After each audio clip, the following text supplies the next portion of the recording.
आप देख रहे हैं एम न्यूज भारत महेंद्र पाल त्यागी के साथ। और आज हम आए हैं नागल नवजीवन क्लिनिक पर। और यहाँ जो डॉक्टर साहब हैं हम उनसे बात करना चाहेंगे। आप देख रहे हैं एम न्यूज भारत।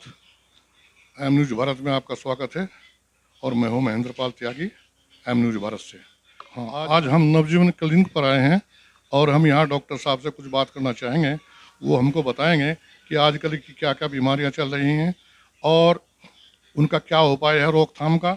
जैसे पहले बीमारियां थी और अब की बार जो बीमारियां हो रही हैं या अब चल रही हैं वो एज फैक्टर के हिसाब से नहीं है, क्योंकि कम एज वालों को भी वो बीमारी देखी जाती है। अक्सर जो बड़े लोगों को बीमारी देखी जाती है। हम उनसे बात करना चाहेंगे। आपका एम न्यूज भारत में स्वागत है। डॉक्टर साहब, आजकल आप देख रहे हैं कि डेंगू बहुत चल रहा है। यह डेंगू मच्छर से है या क्या? क्योंकि अब की बार गर्मियों में तो मच्छर बहुत होते थे, लेकिन सर्दियों में भी मच्छर अब तक नहीं गया। क्या ये मच्छर से फैला या इसका कोई और कारण है? हाँ, अब की बार देखा जा रहा है सर्दियों में मच्छर भी है और बाकी और भी चीज़ें देखी जा रही हैं। और बुखार का डेंगू का भी चल ही रहा है। बाकी इसमें अगर देखा जाए तो आयुर्वेदिक दवाइयाँ बहुत ही अच्छे से बहुत ही अच्छा रिजल्ट दे रहे हैं। जैसे जवारनाशक और इधर हमारा गिलोय सत्तू वगैरह काफ़ी चीज़ें हैं आयुर्वेदिक में, बहुत ही अच्छा रिजल्ट आ रहा है और बहुत ही अच्छे से पेशेंट भी क्यूरेबल हो जाते हैं। थोड़ा देखो आयुर्वेदिक में टाइम तो लगता है, लेकिन टाइम के साथ वो चीज़ें क्यूरेबल होते जाती हैं और हो भी रही हैं। डॉक्टर साहब, एक बात और पूछना चाहेंगे आपसे कि जैसे पहले बीमारियां आती थी उसमें एक एज फैक्टर होता था, यानी छोटे बच्चों को बीमारी अक्सर नहीं पाई जाती थी। वो एक एज के पश्चात ही वो बीमारी होती थी। जैसे हमारे यहाँ कैंसर है, कैंसर बोलते हैं कि तंबाकू खाने से, नशा करने से या इस प्रकार की कुछ अन्य चीज़ें लेने से कैंसर होता है, लेकिन देखने में आया कि बच्चों को भी कैंसर आता है। इसका क्या कारण है? देखो, एज फैक्टर वाली बात भी बिल्कुल ठीक है, लेकिन अगर अकॉर्डिंग टू टाइम देखा जाए, जो पहले का टाइम था, पहले का खाना पीना रहन सहन सब चीज़ें और अभी का देखा जाए तो काफ़ी काफ़ी ही डिफरेंस है। अभी हम बिल्कुल देखें कि बच्चों में भी बहुत सी चीज़ें ऐसी मिल जाती हैं जो देखते थे पहले, बहुत ही काफ़ी एज के बाद मिलती थी, अभी दिखाई दे जाती हैं। और एज फैक्टर तो है ही, वो दूसरा खाना पीना ये नहीं पता फास्ट फूड चल रहा है, क्या चल रहा है, क्या हो रहा है, ये तो सही हो ही नहीं पा रहा है कन्फर्म।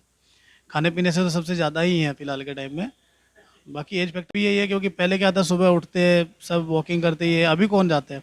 अभी तो सबको उठना ही इतना काफ़ी लेट है और खाना पीना तो फास्ट फूड वही, ये नहीं पता क्या क्या चीज़ें खा रहे हैं। ये भी सबसे बड़ा रीज़न है इसमें। डॉक्टर साहब, देखने में आया कि नई नई बीमारियां आजकल हमारे सामने आ रही हैं। अब एक नवयुवक 19 वर्ष का था और वो खाना खा रहा था, तो उसका जबड़ा जो था, जैसे एक मोटरसाइकिल का इंजन सीज हो जाता है ना, तो इस तरह उसका जबड़ा सीज होगा। तो ये बीमारियां किस प्रकार बीमारियां, आप इसके बारे में क्या कहेंगे? देखो, यही जो अभी ये नवयुग वाली बात है, ये सिंपल सा यही है कि एज फैक्टर अभी कोई भी ऐसा नहीं है कि जैसे पहले, आज से 20 साल पहले की बात ही ले लो, तो सबसे पहले वॉकिंग ये वो सब चीज़ें होती थी। अब कौन करता है, कोई नहीं जाता, जबकि ये चीज़ बहुत ज़रूरी होती है। और खाना पीना तो ये नहीं पता क्या खा रहे हैं क्या नहीं।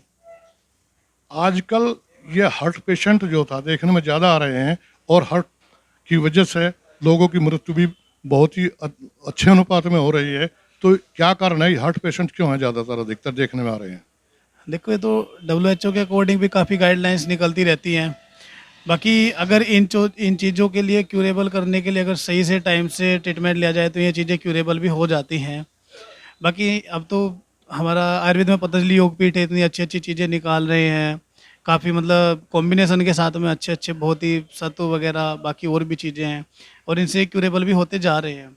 रेशो भी अच्छा निकल रहा है, लेकिन बस ये रहता है, थोड़ा लॉन्ग टर्म ट्रीटमेंट होता है। अगर टाइम से ट्रीटमेंट लिया जाए तो ये चीज़ें क्यूरेबल हो जाती है।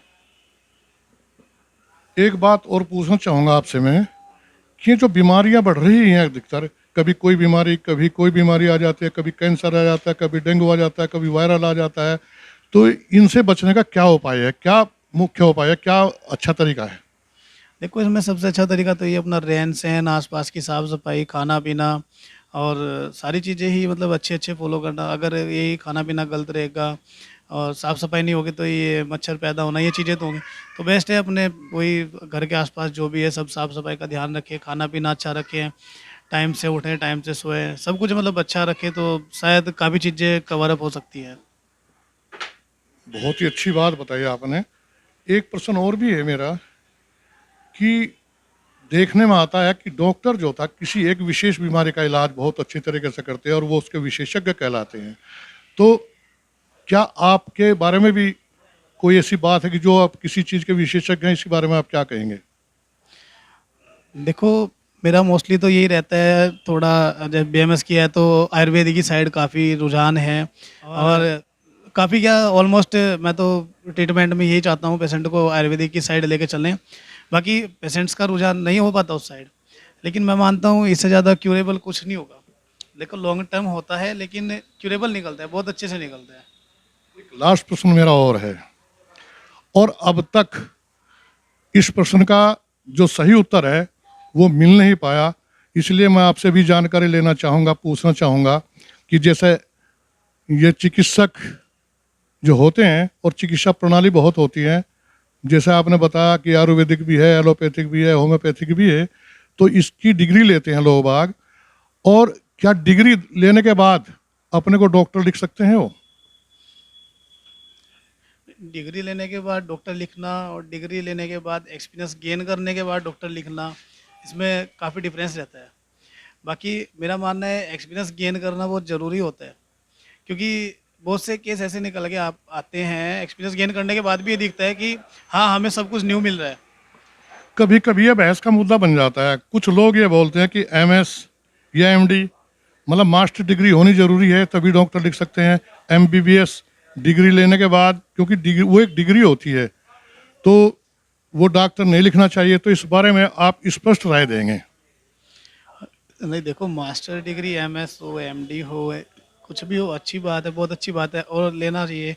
आने वाले टाइम में जल्दी मैं भी अभी प्रिपरेशन के लिए लगा हुआ हूँ, और जल्दी ही देखते हैं क्या रहता है। बाकी एंट्रेंस वगैरह अगर निकल जाए तो बहुत बेस्ट है। बाकी कोशिश पूरी है और अच्छा भी है, बाकी ठीक भी है। ठीक है डॉक्टर साहब, धन्यवाद। न्यूज़ भारत में एक बार फिर से आपका धन्यवाद, बहुत बहुत शुक्रिया।